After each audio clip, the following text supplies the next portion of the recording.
très serviable. Okay. Donc yow aujourd'hui si tu te retrouves dans cette même situation et que defoo ko service boobu noonu da nga koy frustré.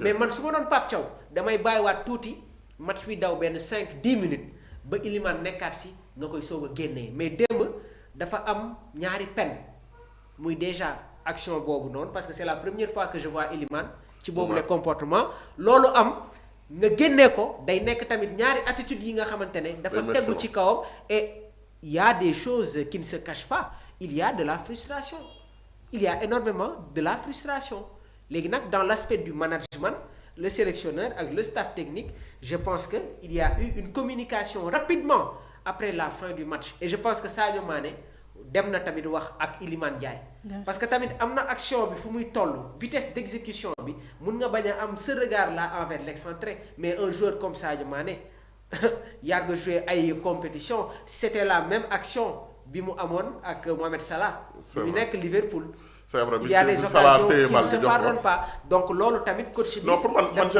j'aime bien quand les joueurs sont engagés ça me montre rek que ñii kat compétition bi am na fu mu leen yegg parce que Iliman compétition bi am fu mu koy yegg et c'est pas un joueur difficile à gérer et c'est quelqu'un boo xam ne il en veut parfois même nit ñi dañ naan il a li muy jox compétition dafa ëpp c'est-à-dire dafa bëgg football et man kooku damay comprendre sa frustration parce que bëggoon na dugal bëggoon na ñu passe ko te xam nga tamit il faut que ñu comprendre benn affaire le premier match les grands joueurs souvent dañuy bëgg débuter avec la confiance. Exactement loolu moo tax Sadio joxewul bal bi Sadio fu bëggoon dugal. D'accord parce que bu commencer à confiance pour man c'est au-delà de la rivalité avec Sadio.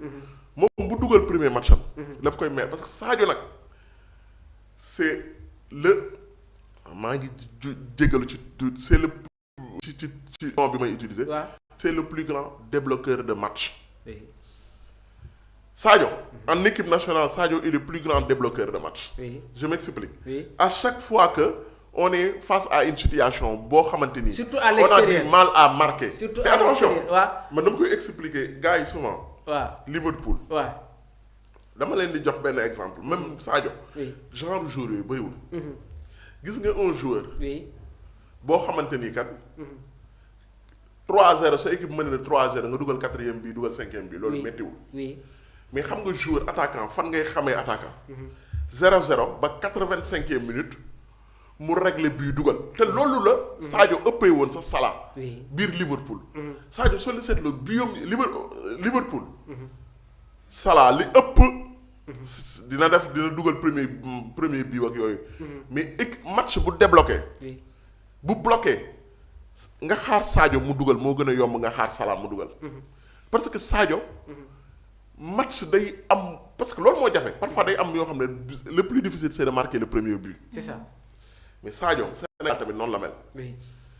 xam nga dernier match bi muy dul suñu dernier match bi ñu football fii. bi muy teg comme Soudan la bi muy teg Soudan non contre Mauritanie. kon Mauritanie la. bi muy teg coup franc bi di ko dugal. mais am na benn moment boo xam ne on a dominé mooy on avait du mal à marquer. Il a débloqué Sadio loolu la baax moo tax man damay comprendre Sadio. il voulait débuter la compétition avec de la confiance. waaw et loolu peut-être que moo indi loolu noonu. mais tamit bi match bi jeexee dama déglu le sélectionneur Pape Bouna Thiaw mu ne que l'équipe a été très sérieuse. maxu loolu li muy tekki dafa bëri trop. ok maanaam le comportement et l'attitude du joueur xam nga maa ngi leen ko doon wax. ne ñi ma gis bërki dem fii au stade Léopold Sédar Senghor ils sont déjà dans la compétition ils sont très concentrés. Et démb xam naa ne que dinañ ñëw ci El Hadj Ousseynou Diouf moom tamit nee na les joueurs ont été très sérieux beneen arme fatale bi tamit mooy le Sénégal joue match par match et El Hadj nee na leen pour remporter la Coupe d'Afrique des Nations il faut gagner 7 matchs loolu la El Hadj wax démb. c'est vrai. Donc actuellement équipe bi dafay football match par match waaye tamit. gis nga la désillusion ivoirienne ba tey jii nii dafa nekk à travers les mémoires et loolu pour ñu effacer ko il faut impérativement qu'on remporte cette Coupe d'Afrique des Nations là. Ça va pas être facile nag mais nag comme ni ma la ko waxee dañu am un groupe de qualité des joueurs yi nga xamante ne xam nañu ban attitude moom la ñuy aborder dans les grandes rencontres et dama leen koy wax fii le contexte va être très différent le samedi. d'accord ci contexte boobu laa lay poser parce que selon vous quel 11 la ñu war a teg face au Congo.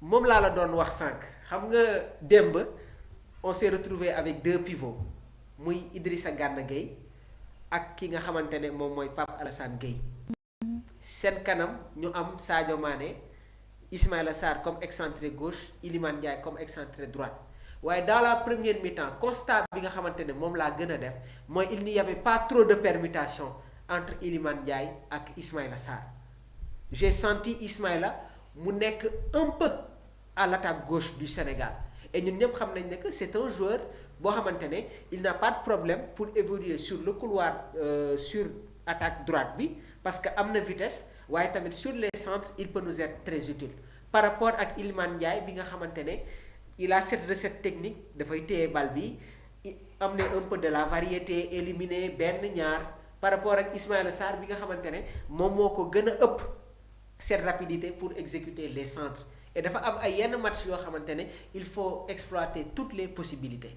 Sadio Mané nag s'est retrouvé au niveau de comme 10 waaye tamit gis nañ ko un peu mu nekkoon en permutation avec Ismaïla Sarr alors qu'on avait l'habitude de voir des permutations avancées entre Iliman Ndiaye ak Sadio Mané mais démb ki nga xamante ne moom mooy Ismaïla par moment moom lañ doon sentir sax muy def un dépassement de fonction mais bi mu ñëwee ci benn période bi dafa xaw a wàññi tuuti comme si il ne voulait pas prendre trop de risques mais ce qui est important mooy deuxième mi-temps bi nga xamante ne moom la Sénégal produire dans cette rencontre et constat bi ñuy def mooy l'équipe est beaucoup plus performante dans les deuxièmes périodes mais li ñu war a rectifier waat mooy suñu occasion yi nga xamante ne dañ koy teel a am parce que li Jackson am mais face à une équipe comme la RDC da nga koy teel a dugal rey match bi. bien sûr. c'est vrai. da nga koy teel a dugal rey match bi Sénégal avant ñuy dugg ci 25e minute yi mënoon nañu am presque 2 buts léegi nag. am na ay risques yoo xamante ne il ne faut pas le prendre il ne faut pas prendre certains risques mais contre la RDC il y a des occasions yi nga xamante ne qui ne se pardonnent pas léegi nag le doublé de Nicolas Jackson lui fait bien.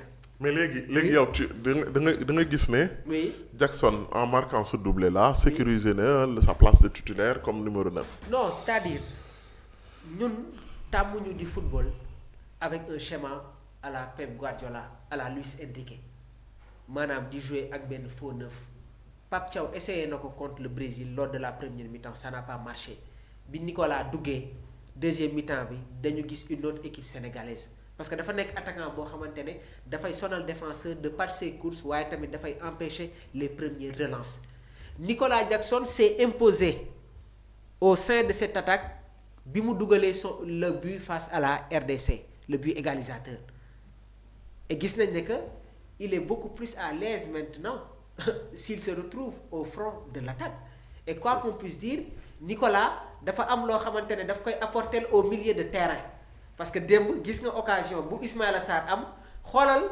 ni Nicolas Jackson bokkee ci jeu de triangle bi tac tac mu ñëw wàññi décrocher aspirer un autre défenseur permettant à Ismaïla Sarr de s'engouffrer dans l'espace c'est des choses yoo xamante ne on n'en parle pas mais c'est travaillé à l'entraînement le troisième but de Chérif Ndiaye mais c'est un exercice travaillé à l'entraînement loolu soo ko liggéeyul ak Chérif Ndiaye ak Sabali tamit ñoom ñaar xam naa ne y a une complémentarité waaw parce que da ngay gis ne même en dehors des images yi nga xamante ni stade wala société wala tel ils sont ensemble am na benn complicité boo xam ne parce que bii bi ñu dugal démb dugaloon nañ ko tamit même phase le Sénégal dañuy gis ne que de plus en plus dañuy am habitude di dugal genre but yi nii à l'intérieur de la surface de waaw parce que bi ñuy jouer contre RDC Congo da ngay xool but bi parce que fi Pape Matar Sarr jóge ni mu lekkee espace bi Sabali nu mu réduire course bi délivrer passe bi mais c'est des choses qui se travaillent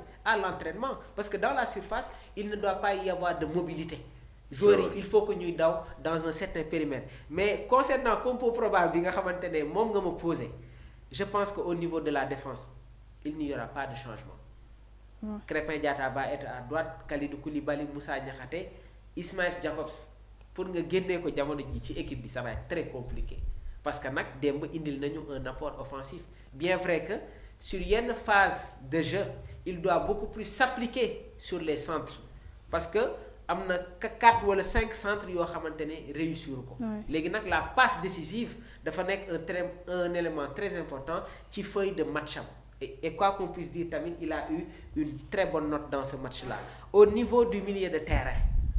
dama dégg ay gars ñu joxe seen compo ne Lamine Camara ak Pape Alassane Gueye ñoo war a jouer comme pivot Pape Thiaw a convoqué 3 sentinelles Idrissa Gana Gueye Pathé Ciss ak Mamadou Lamine Camara gis nga ni ñuy waxee ne que logiqueul Pape Thiaw di